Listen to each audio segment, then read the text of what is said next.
Welcome back to Sleepy Palm Island. Tonight, we'll wander through a quiet story about a man who slowed down enough to feel life breathing between palm shadows and ocean air. Abandoned houses wait to be explored. Letters arrive from the tide, and warm childhood memories return like the scent of rain. He wanders without seeking, finding peace in the whisper of palms. This story is a quiet moment, letting your mind rest where the world slows down. Before we begin, if this story keeps you company tonight, feel free to like, subscribe, and say hello in the comments. You'll find others here too, wandering through the night just like you. So get comfortable, pull a blanket close, and let's drift into tonight's story. The place where the fire had burned last night still held something in the air, not warmth exactly, but a memory, a softness in the sand where someone had sat for hours, quiet, still, watching the day fade without needing to hold on to it. And now, as you hear, and your bare feet touch the ground, you might notice the sand feels gentle, not cold, as if it remembers the body that once rested here, the silence that had gathered around the flame, the breath that moved slowly in the dark. This morning, the wind has softened too. It no longer pulls at the canvas or whispers urgently through the palms. It simply moves, present, unhurried, like breath without a destination. The man, around 40,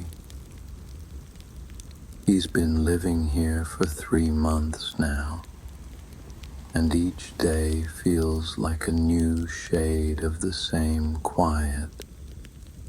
He has no name in this story. He is simply the one who stayed in a bamboo house on the slope. He steps out from the shadow of the canopy. In his hands, an old metal pot of tea. The tin is damp, slightly sticky with morning air. It rained during the night. There's no emotion on his face, just the soft shadow beneath the eyes that appears when you haven't argued with anyone for a very long time. When you listen to rain without asking why. A few meters away, the fire pit. The ashes are nearly white. A charred branch rests in the center, and he lifts it slowly, thinking about how quickly words burn when they go unsaid. He sits on the same woven mat. The fabric is slightly damp, but warm from the sun. And you might notice, in this moment, time seems to bend just a little, like bamboo swaying in the breeze, slowly, gently, as if the island itself is watching this morning unfold. Last night, he read a letter, the 3rd this week. He found them inside a bottle washed ashore by the rocks near the bay. Each letter began the same way. If you're reading this, you've already stayed longer than you planned. Today, he chooses not to read the next one. He simply places it on a stone beside him and watches the edge of the paper tremble in the breeze. The wind carries the scent of dry wood. Somewhere in the distance, a palm tree creaks as if a drop of water fell onto hot stone. He sips his tea. The taste is plain: water, leaves, a trace of salt from his lips. You might imagine it, his shadow leaning long into the sand, and behind him the ocean, barely visible in the pale morning light. Only sound remains, deep, pulsing, like the breath of the earth itself. He remembers how yesterday he found a leather-bound notebook inside a wooden box.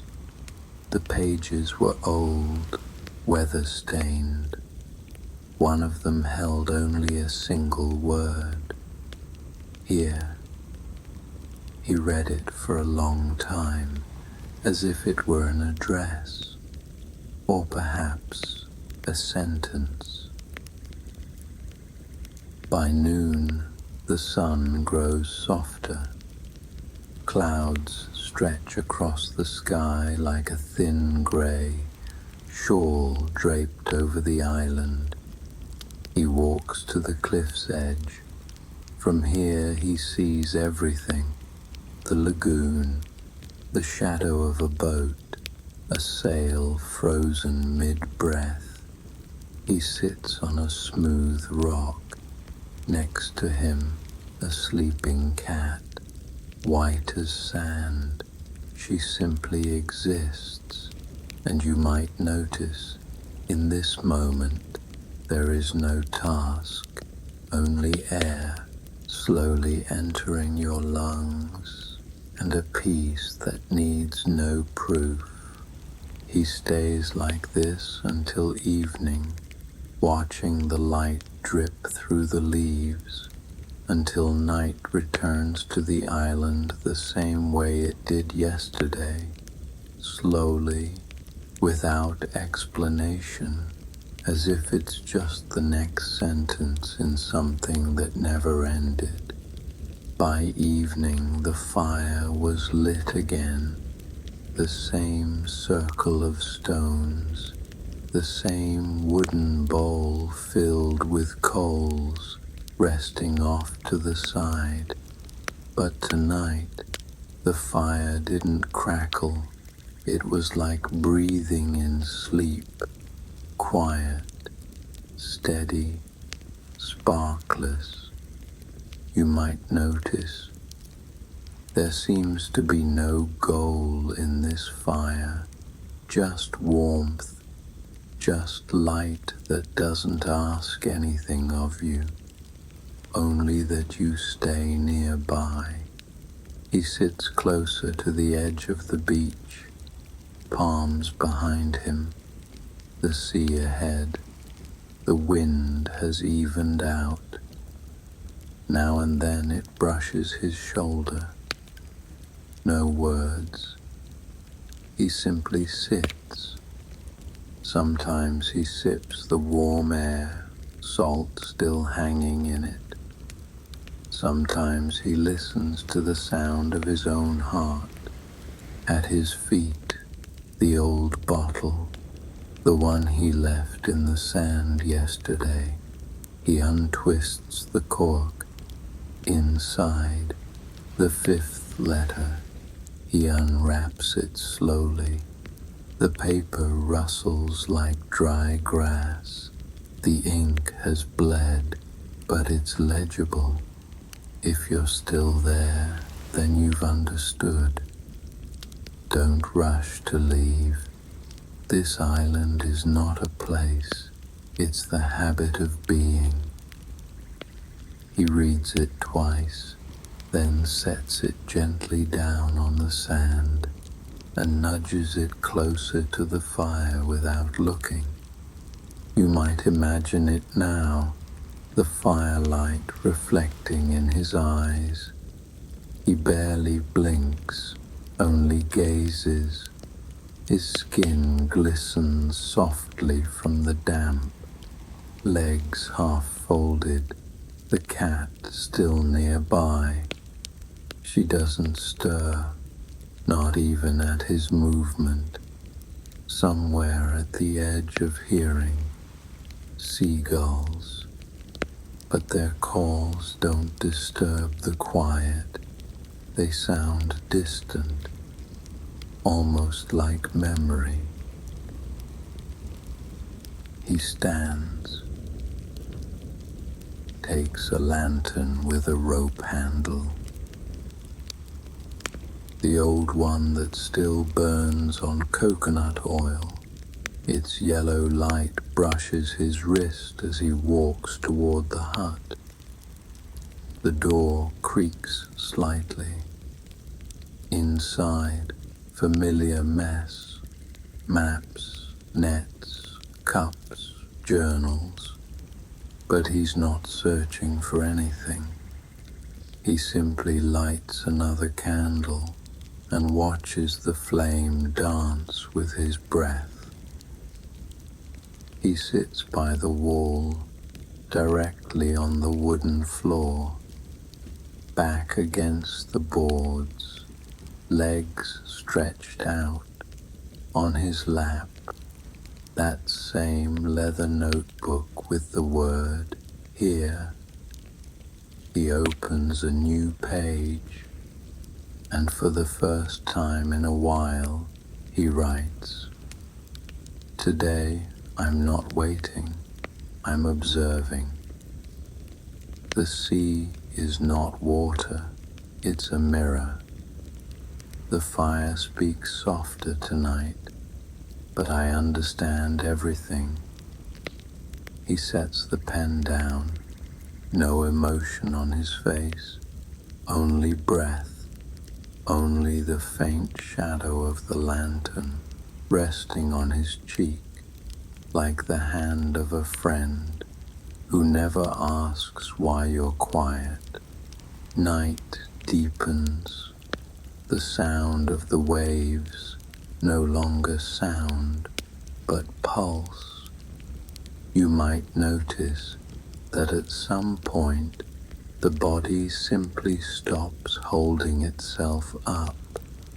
Shoulders soften, eyelids grow heavy, and everything becomes so unnecessary.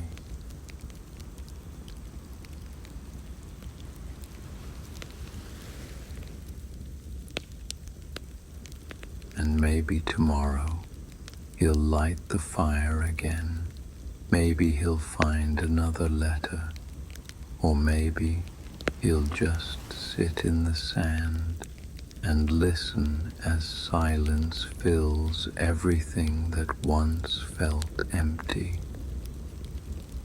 The lantern had burned low by the time. The breeze shifted again. It wasn't strong, just enough to make the curtain at the bamboo window sway. Once, twice, like someone gently breathing beside you. He hadn't fallen asleep, not quite. He had simply faded into stillness, watching the light change on the ceiling, noticing how shadows stretch longer when no one interrupts them. A soft crack echoed in the silence, a branch falling outside, not heavy, just real. He stood slowly, His feet touched the wooden floor as if he didn't want the moment to notice. He stepped out onto the porch. The moon was out now, pale and round, floating above the palms like an idea too quiet to speak aloud.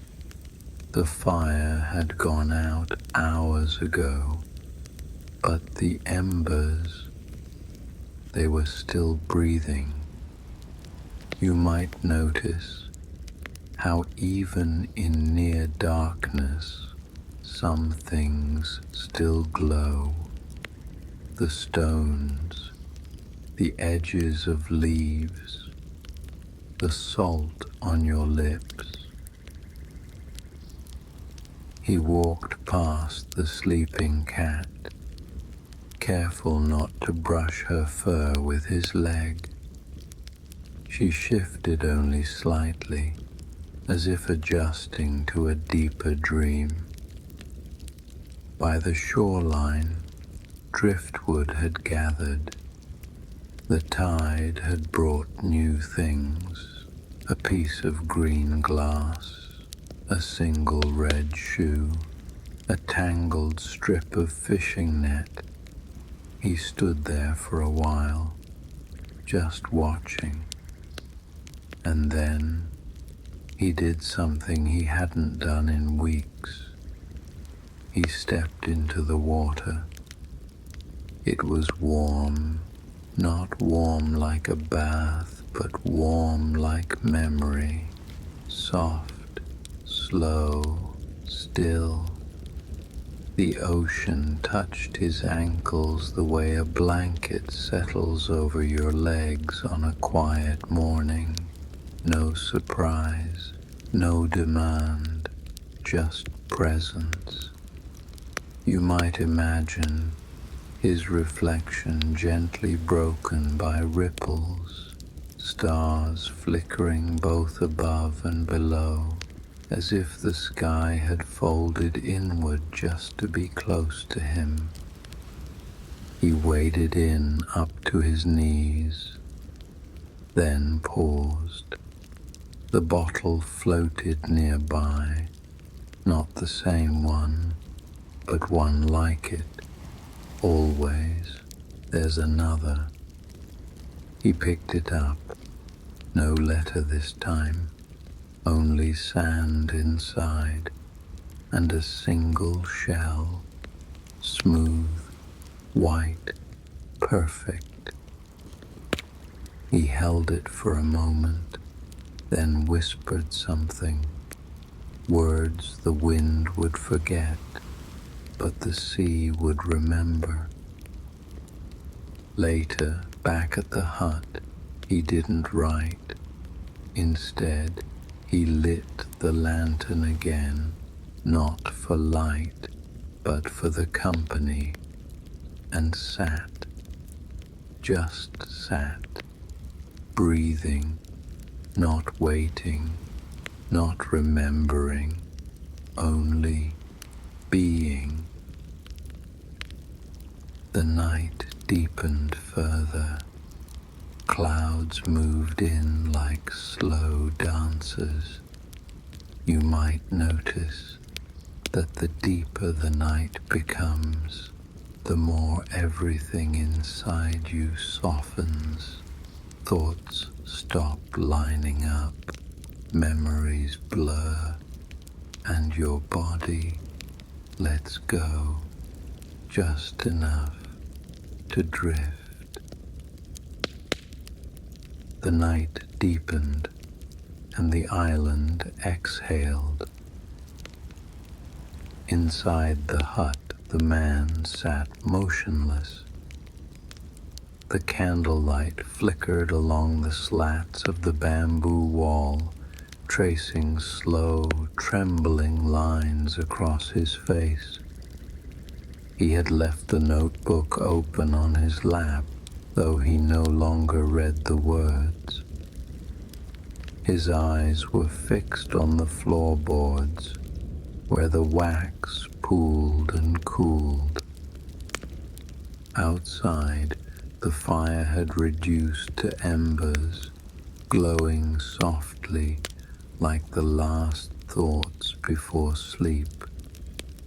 The cat had followed him inside and curled up beneath the bench near the door, breathing in long, even waves.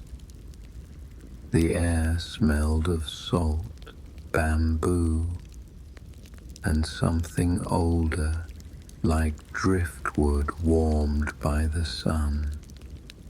For a long time, he didn't move.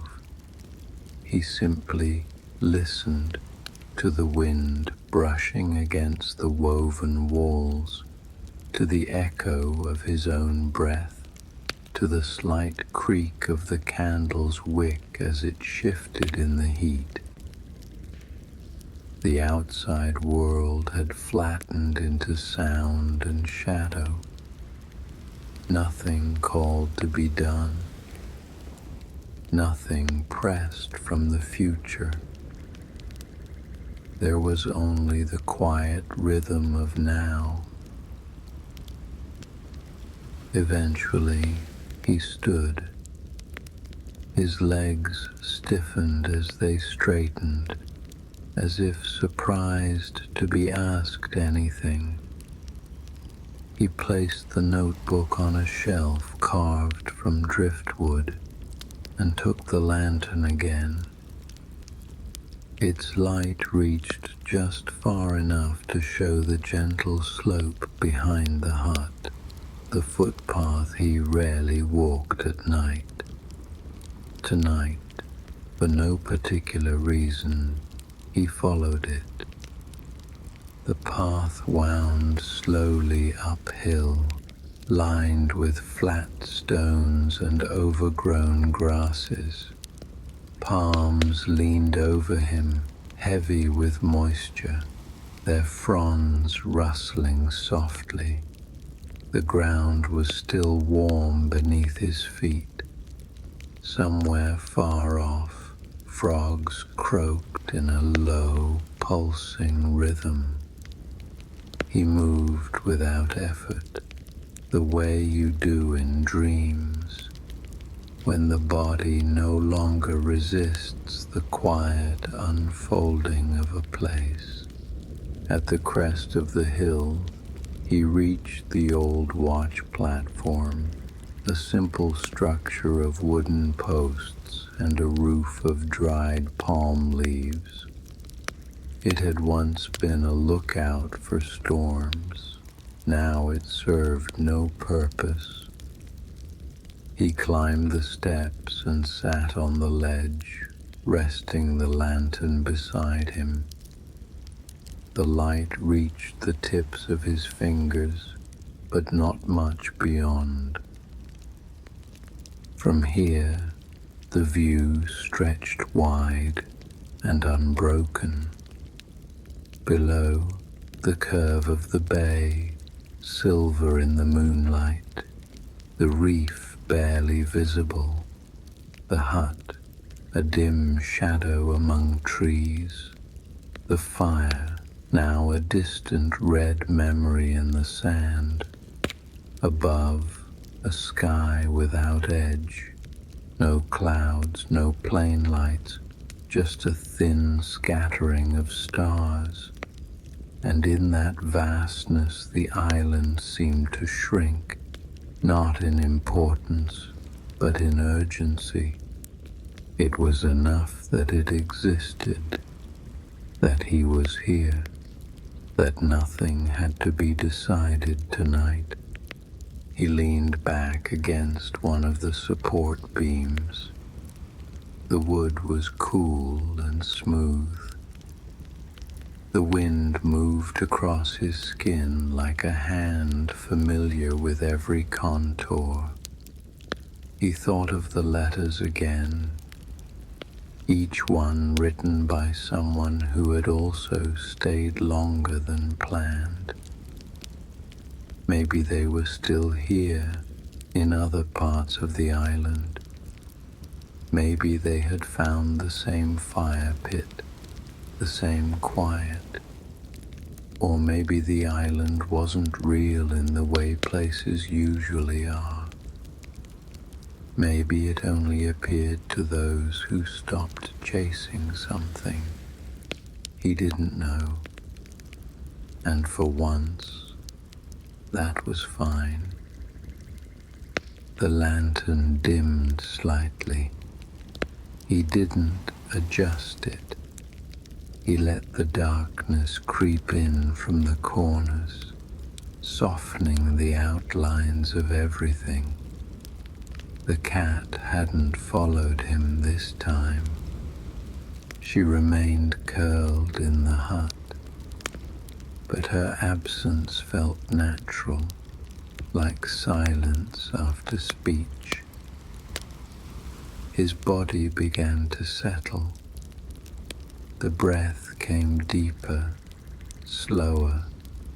Thoughts no longer formed in full sentences, only textures, colors, and echoes. Somewhere in the trees below, something shifted, just the natural motion of a place that breathes even while it rests. He closed his eyes, not to sleep, but to feel more of the wind. And in that moment, if you had been there, you might have noticed there was no past to return to, no future to prepare for, only the hill, the stars, and the island waiting exactly as it was.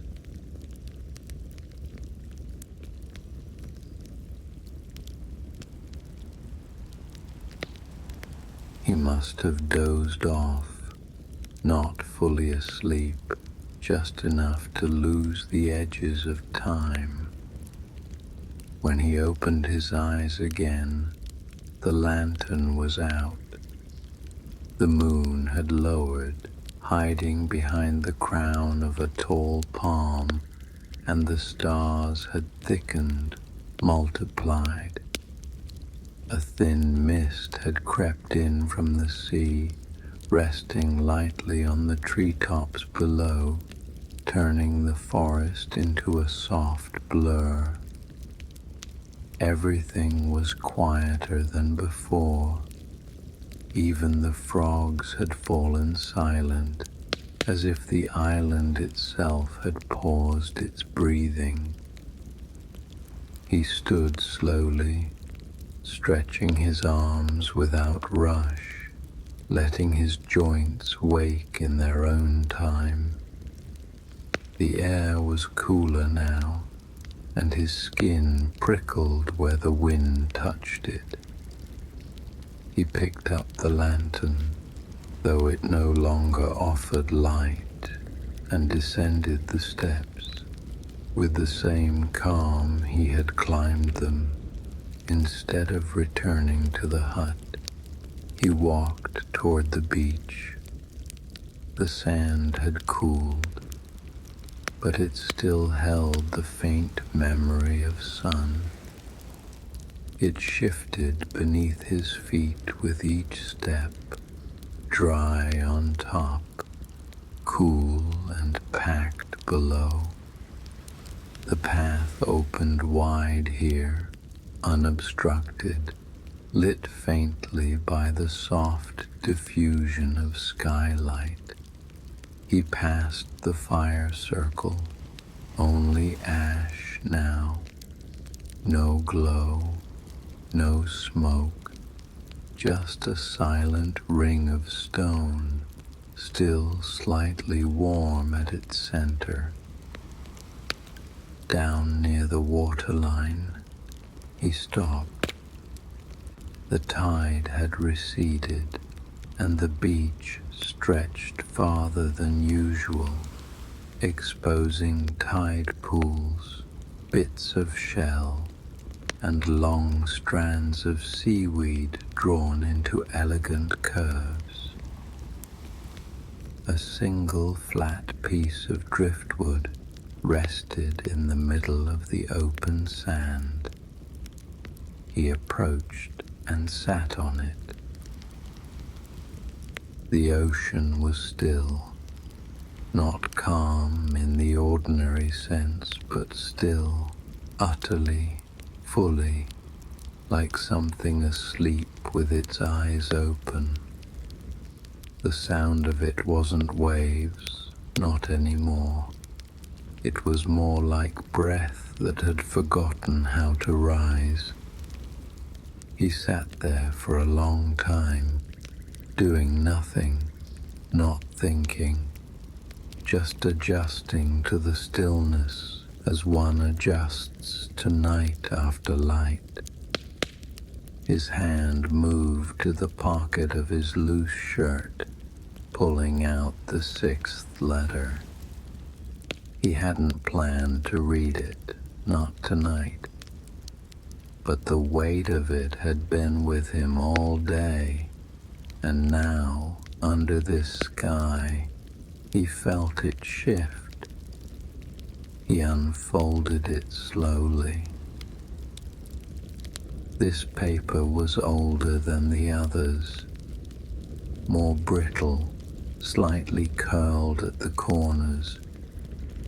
The ink had faded to a dusty brown, but the words were clear. If you're reading this one, you've already begun to forget why you came here. That's not failure. That's permission. He stopped and let the sentence sink in. The island doesn't need answers. It only needs your presence. The fire burns, whether or not you watch it. The ocean moves, whether or not you name it. You are allowed to rest now, not because you've earned it, but because you exist. He folded the letter again, not tightly, just enough to close it. He didn't return it to his pocket. He set it beside him on the driftwood. Something had changed in him, though nothing dramatic, just a loosening of the jaw, a softening of the hands, a sense that he could remain here indefinitely and not wonder what came next. A breeze came in from the water, cool and scented with minerals like salt and thyme. It passed through him gently, curling behind his ears, touching the back of his neck like a memory, then leaving again, taking nothing with it. And he stayed there, watching the horizon, though there was nothing to see.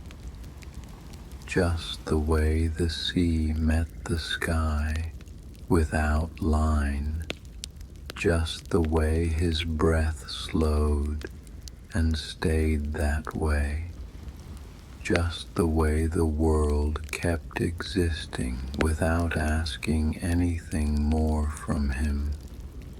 He might have sat for hours or minutes.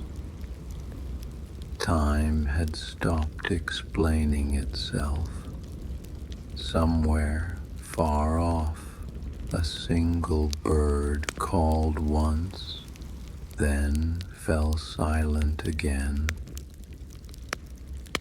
By the time he stood again, dawn had already begun, so subtly that it didn't announce itself. It just appeared, like breath returning after a long pause. The sky was still bluish black, but the edge of it had paled slightly, just enough to separate the ocean from the air. He turned from the shoreline, stepping over the folded letter, and began walking inland, not quickly. His steps were slow, quiet, without goal. The beach narrowed into a trail he had walked only once before. That time he had turned back. This time he didn't. The path weaved between low trees and hanging vines. The air grew thicker, warmer, rich with earthy smells. Damp bark, moss, the faint sweetness of fallen fruit fermenting in the underbrush. Here the sound of the ocean faded, replaced by the quiet rustle of trees waking to light. Somewhere above, leaves moved with small movements, as if the island breathed through them. He walked for a long time. Time, again, losing its shape. At a bend in the trail, he found a stone wall half covered in vines, old, smooth from weather. He brushed the vines aside and stepped through an opening, more suggestion than doorway, and found himself in a forgotten garden. There were broken clay pots, their insides dark with old soil, a wooden bench, half collapsed under its own weight, a rusted kettle. The garden was quiet, but not abandoned. It felt like someone had just left it alone long enough for the forest to begin taking it back. He walked the space slowly, running his hand along the crumbling stone. At the far end, there was a rain barrel filled to the top with clear water. He leaned over it and looked at his own reflection. The face that looked back was his, but softened. The lines beneath the eyes had faded. The mouth relaxed. The man in the water didn't look like someone who had answers, just someone who no longer needed them. He scooped a handful of water and splashed it on his face.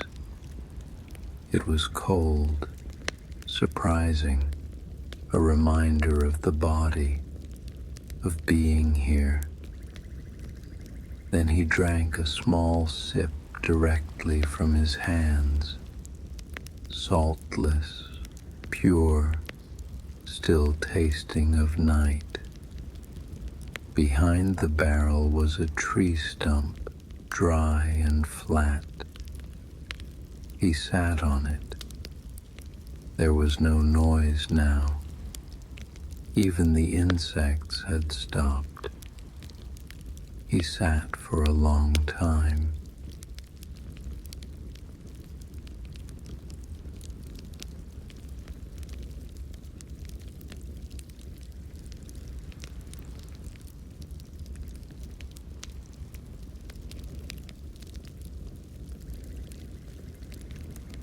And slowly, as if the island had been waiting for this moment, he began to think, not in words, not in ideas, but in quiet realizations that arrived like tides.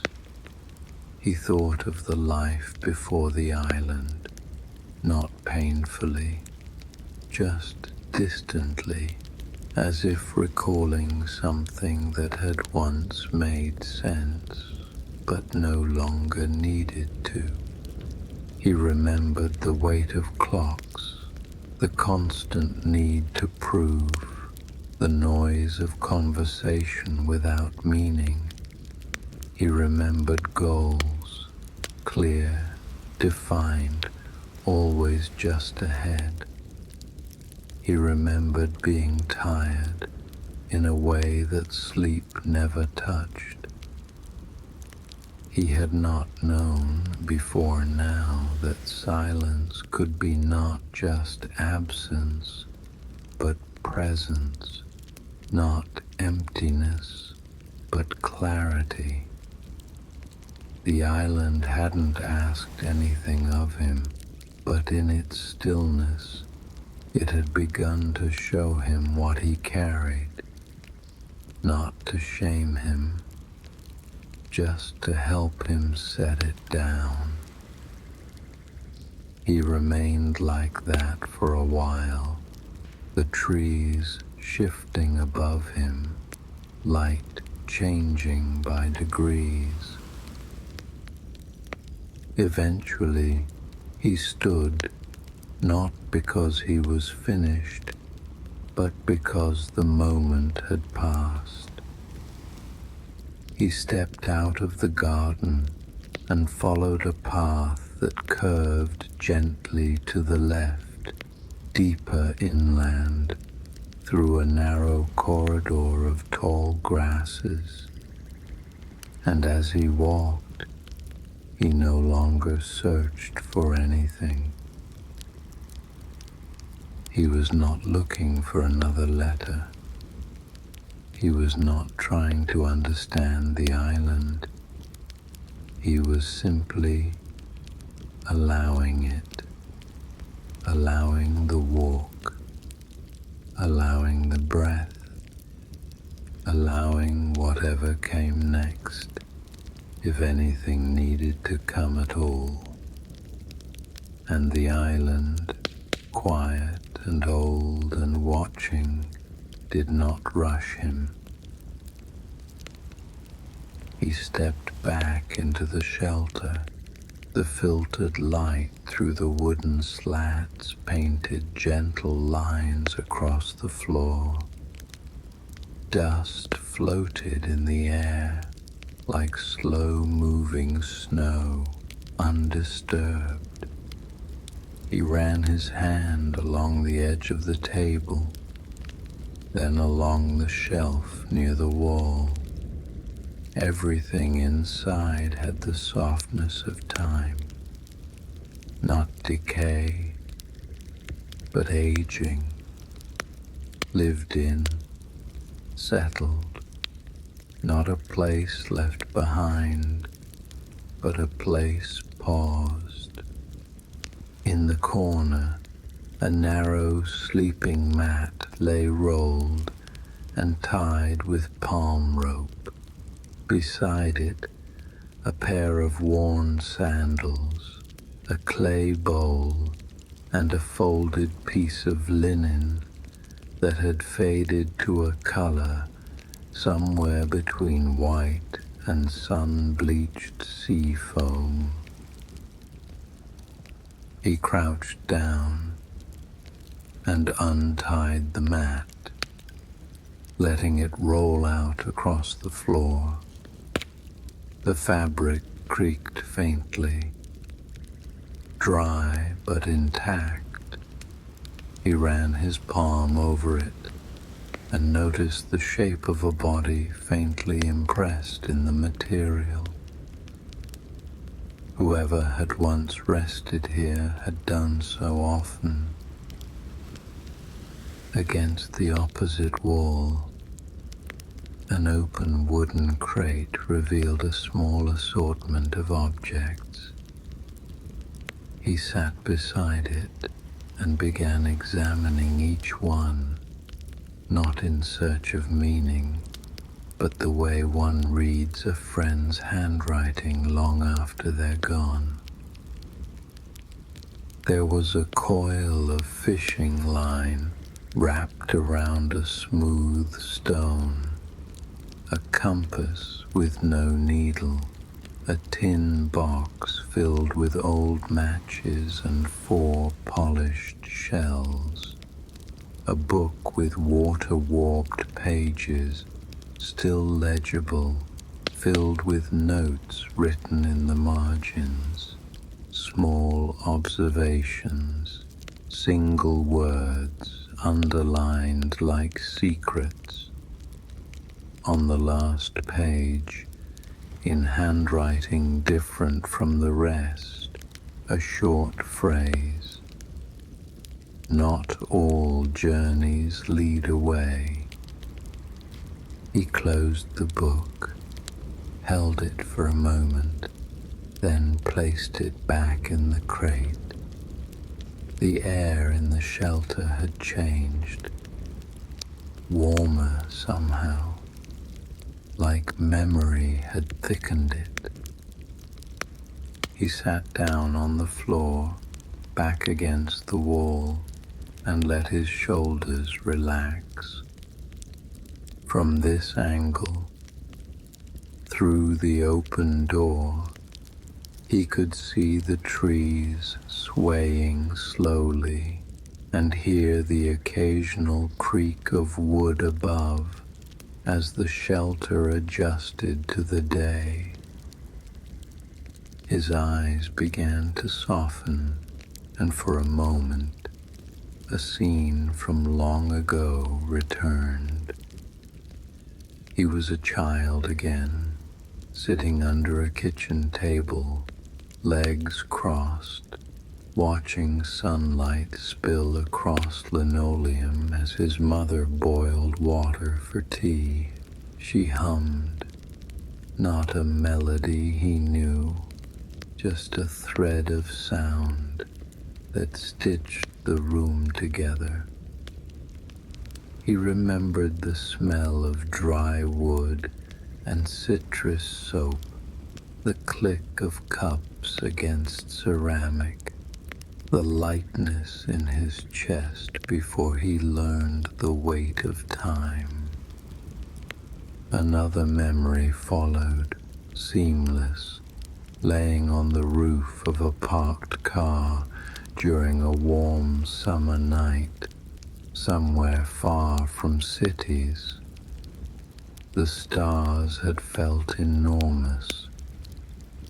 He had not known their names, but he had trusted them, trusted that they were real, that their distance made them kinder. He smiled now, not from joy, but from recognition. The island hadn't given him these memories. It had only made space for them to return. Leaning his head against the wall, he closed his eyes again, not to sleep, but to let in the silence, the scent of wood, the slight movement of air through the cracks in the structure. He realized that this shelter wasn't just a place someone had built. It was a memory made into form, a container for stillness. And now, by being here, he had entered into that memory, not as a visitor, but as a continuation. The island didn't speak, it didn't teach, but it remembered, and in remembering, it allowed him to remember too, not who he had been in the world, but who he was when the world was quiet. And here, in this small, forgotten shelter, surrounded by sunlight, dust, and the long breath of trees. He remembered something more important than answers. He remembered how it feels to belong. He stood again, slowly, his knees slightly stiff from sitting on the wooden floor, and began exploring the room more deliberately, not like someone searching, but like someone revisiting something half remembered. To the left of the doorway, partly hidden behind a loose hanging cloth, was a narrow wooden cabinet, its hinges rusted but still functional. He opened it gently.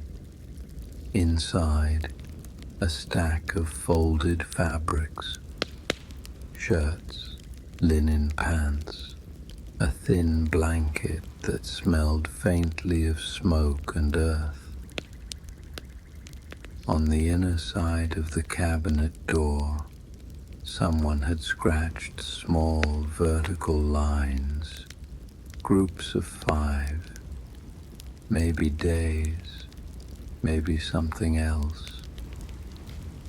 He ran his fingers over them. They felt old, not forgotten, just finished.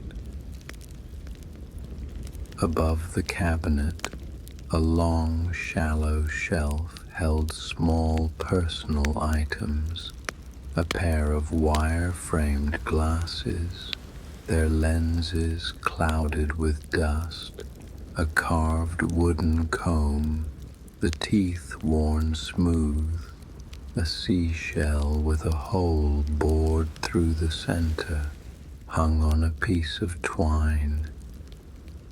He lifted the shell to his ear, instinctively, and for a moment he was back on a beach from childhood, lying belly down on the sand, elbows buried, turning over shells, waiting for one to speak. He smiled without meaning to. That beach hadn't existed in years. The hotel was gone, the dunes reshaped by storms, but the feeling remained, that moment of stillness, of believing the world was small enough to fit in your hands. A framed photo rested against the far wall, face down. He turned it over. It was yellowed with time, the edges curled. A woman stood in the frame, barefoot on what looked like a dock, wearing a cotton dress and laughing into the wind. Her hand held a book to her chest. The photo was slightly out of focus, as if the memory itself resisted clarity. But something in her posture, a looseness, an unguarded freedom, struck him deeply. He didn't know who she was, but he didn't need to. She was someone who had once been here, and that was enough. Beneath the photo, tucked into a shallow drawer, were pages of handwritten notes, some barely legible. Observations about weather, bird calls, names given to trees. One line stood out, circled in pencil. This house is not mine, but it knows I've stayed. He let out a slow breath. This place wasn't a mystery to solve.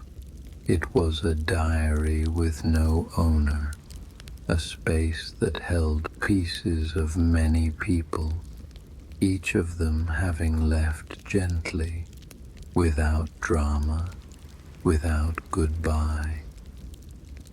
He walked to the back wall and sat again, leaning this time into the corner where two beams met. Through the slatted window, morning was blooming more fully now, golden light settling on the tops of the trees, the air warming by degrees. Shadows danced slowly on the floor, swaying with the breeze. And again, without effort, more memories returned. He saw himself sitting on the fire escape of his old apartment, city noise below, hands wrapped around a chipped mug. It had been early, still gray outside, and for a few seconds before the world intruded, he had felt weightless, like the whole city could pause if he asked gently enough. Another flash, sitting in the back seat of his father's car, the vinyl seats hot from the sun, radio playing softly, the window cracked, just enough to let in the scent of warm pavement and mown grass. He had been 9, no one had spoken, and it had been perfect. He realized now those memories weren't just old moments, they were proof that stillness had always been possible, that peace hadn't come from escaping the world, but from noticing the world when it became quiet. And maybe that was what this shelter had been for, not survival, not isolation, but for remembering. He looked around once more, at the objects, the dust, the sunlight, and understood this wasn't someone else's place anymore. It was part of him now, the way a remembered room becomes a room you dream about, the way a moment you thought you'd lost becomes a compass. He would leave the shelter soon, return to the hill, the fire, the sea. But part of him would stay here, embedded in the wood, breathing with the island, because he hadn't just discovered this house, he had been welcomed back into it. The sunlight had shifted again, now pouring fully through the gaps in the wooden slats, laying wide golden patterns across the floor. It wasn't the harsh light of noon, but the full, mellow warmth of a late morning with nowhere to be. The kind of light that made dust shimmer like slow rain. The kind of warmth that didn't rush you, didn't demand attention, only invited you to stay a little longer. He stood, slowly, brushing his hands over the soft grain of the wall as he walked toward the window. From here, the trees swayed lazily in the breeze, their shadows rippling across the grass like the surface of shallow water. A bird called once from high above, clear, round, without urgency, just a sound to let the day know it had arrived. The house creaked softly as the wood adjusted to the heat, as if it too was stretching in the sun. He wandered toward the far side of the single room, where the walls were less furnished. There, a series of small shelves had been carved directly into the beams, irregular in shape, but deliberate, like someone had made them slowly over time, guided by hand more than plan. Each held small objects, smoothed by use or time, a stone shaped like a heart, though imperfectly, a rusted pocket knife whose blade no longer folded, a painted feather pressed between two pieces of cloudy glass. He touched none of them, just looked, noticed, acknowledged. Beneath one shelf, someone had etched a phrase directly into the wood. "This is where I learned to sit still long enough to hear myself." He smiled. The words pulled something loose in him, and a memory surfaced. He was 16, sitting under a large oak tree near the back of his school. It was a place no one went. The grass was patchy and wild. He had skipped his last class that day, not out of rebellion, but weariness. He'd sat for nearly an hour, watching the wind move through the branches. No music, no words, just silence and motion.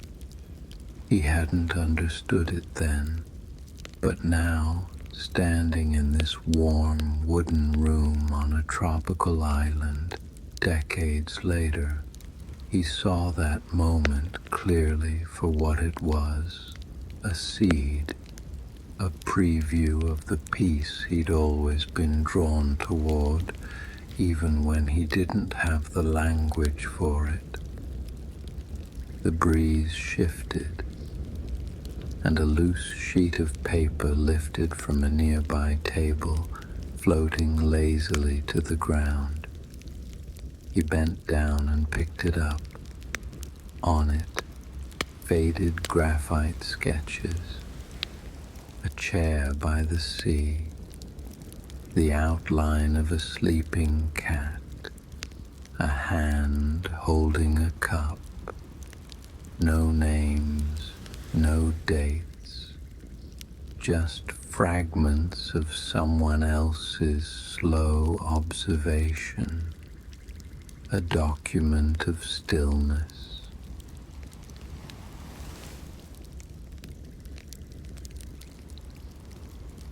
He walked to the door frame, leaned against it, and looked outside. The clearing behind the house was bathed in soft gold. Ferns stood tall, leaves catching the light in quiet arcs. He walked to the door frame, leaned against it, and looked outside. The clearing behind the house was bathed in soft gold. Ferns stood tall, leaves catching the light in quiet arcs. Small insects hovered in the warm air, not as a nuisance, but as part of the scene, like notes in a low, sustained chord.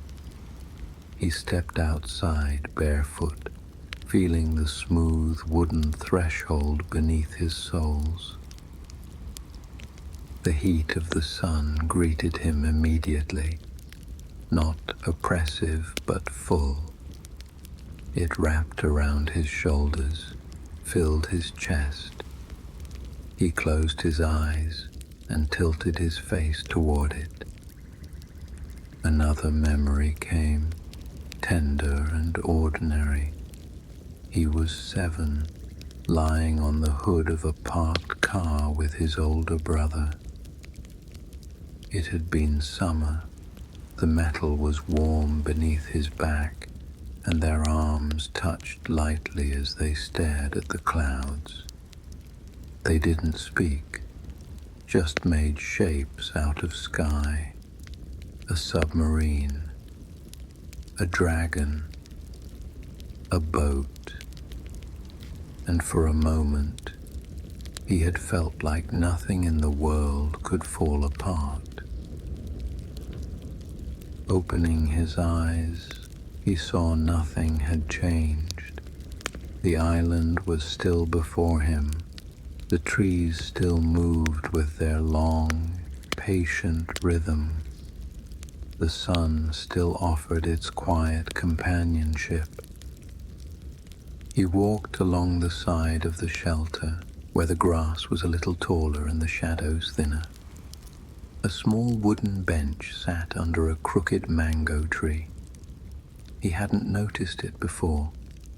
The seat was weathered, the wood turned grey by time, but solid.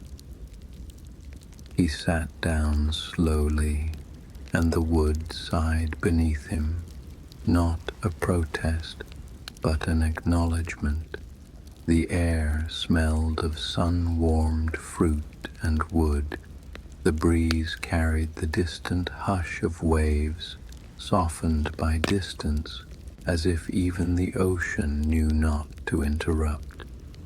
And here, bathed in warmth, surrounded by stillness, he didn't think, he remembered. The smell of his grandfather's garage, sawdust, tobacco, oil, the sound of the fan on a summer afternoon, whirring above a paperback novel, the way his mother used to hum when folding laundry, the feeling of falling asleep in the back seat of a car, the road humming gently below. Each memory arrived without warning, but none startled him. The sun rested on his skin like an old friend's hand, and he let the warmth carry him, not away, but inward, toward something he'd never really lost, only forgotten how to feel. The sun had climbed high enough now that even the shadows beneath the trees had grown thin and soft, like watercolor brushed across the grass. The warmth clung to the walls of the small house, seeping into the wood, stretching across the floor inside. From the bench under the mango tree, the man watched as small, golden leaves drifted gently down from the canopy. Not many, just 1 or 2 at a time, spiraling slowly, quietly, like the last flakes of a long-forgotten snowfall. He sat for a while longer, letting the sun do its quiet work. There was no urgency to move, no to-do list. The silence wasn't empty. It was full of light, of memory, of the quiet hum of life continuing gently without him needing to shape it. Eventually, he stood again, brushing the back of his hand against the rough wood of the bench, almost as if to thank it. He circled the house slowly, letting his fingers drift across the sun-warmed exterior. Each board had its own texture, some smooth, others chipped or split with age. It felt like the skin of something living. The house wasn't a structure. It was a companion, a vessel that had held presence, a witness.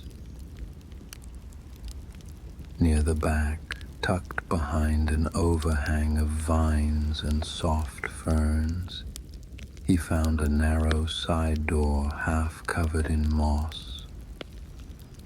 He hadn't noticed it before, obscured not because it was meant to be hidden, but because time had wrapped around it gently, the way roots grow around old shoes, not knowing or caring what they are. He pulled the door open carefully. The hinges resisted, groaning softly, as though they hadn't been moved in years. Inside, a smaller room, darker, windowless, cooler. The air was denser, still carrying the scent of cedar, paper, and stone. His eyes adjusted slowly. It wasn't a storage space exactly. It felt more like a retreat, a room someone had made for stillness, even inside the stillness of the house, a sanctuary within a sanctuary. To the left, a low table, on it a row of items arranged with quiet intention, a small clay bowl filled with tiny stones and dried flower petals, a bundle of twine tied with a seashell, a piece of folded cotton cloth resting atop what looked like an old book, its cover stained and softened by time. A candle sat beside it all, melted down to a nub, its wax pooled across a dish and hardened into gentle ridges. He slid the drawer open.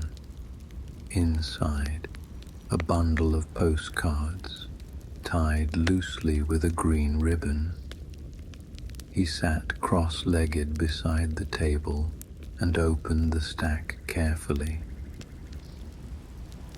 The postcards were all different, some printed, others hand-drawn. Many of them featured tropical scenes, palm-lined beaches, watercolor sunsets, quiet coastal villages. But the backs were where the heart was. Each one was written in a different hand, as if people who had found this house or had lived in it had written messages they never intended to send. It's been 14 days. I stopped counting the waves after 500. Now I just listen. I found an orange today, perfectly ripe. Ate it under the rain, laughing. I forgot what it meant to feel like that. No one will believe this place exists. I'm not sure it does, but I am more real here than anywhere I've been. To the next person who sits at this table, the silence you're hearing isn't empty. It's you arriving. His hands softened around the stack. A warmth rose in his chest, Not nostalgia exactly, but something close, a shared solitude, a quiet lineage. These weren't messages for others. They were messages left behind like breadcrumbs for the soul, meant to be found by someone walking the same inward path. He replaced the postcards gently, tying the ribbon back into a loose knot, and returned them to the drawer. Outside, the shadows had shifted again. The day was tilting softly into its second half. He could smell the salt on the breeze now, mixed with the faint sweetness of warmed bark and sun-baked leaves. Somewhere in the distance, a single bird called out, and then silence folded back in. He rose and moved to the window again. Leaning against the frame, he rested his forearms on the wood and let his gaze drift outward. And there, without trying, another memory arrived. He was 24, walking barefoot through a small rural town in the early morning, backpack over one shoulder, having missed the last bus the night before. The streets were empty, washed clean by overnight rain. Every shop was closed, every window dim. He passed a bakery just as someone turned on the lights inside. For a few seconds, he stood in the quiet, just watching flour dust the air behind the glass, warm orange light spreading across the tiled floor. He hadn't needed anything, just stood there, knowing he was part of that moment, even if no one saw him. Now on this island, in this quiet wooden house, he felt the same thing. Not central, not watched, just included. The house didn't hold answers. It held reminders that slowness was not waste, that attention was a kind of devotion, that stillness was not the absence of movement, but the fullness of presence. He turned once more to look around the room, now glowing with the fullness of day, and felt something rearrange inside him, subtle but real. This house had not been waiting for him. It had not missed him. It had simply been here, patient, steady, open. And now that he had finally slowed down enough to meet it fully, it offered him the most generous gift it had: space and time, and the quiet, steady realization that he, too, had always been enough.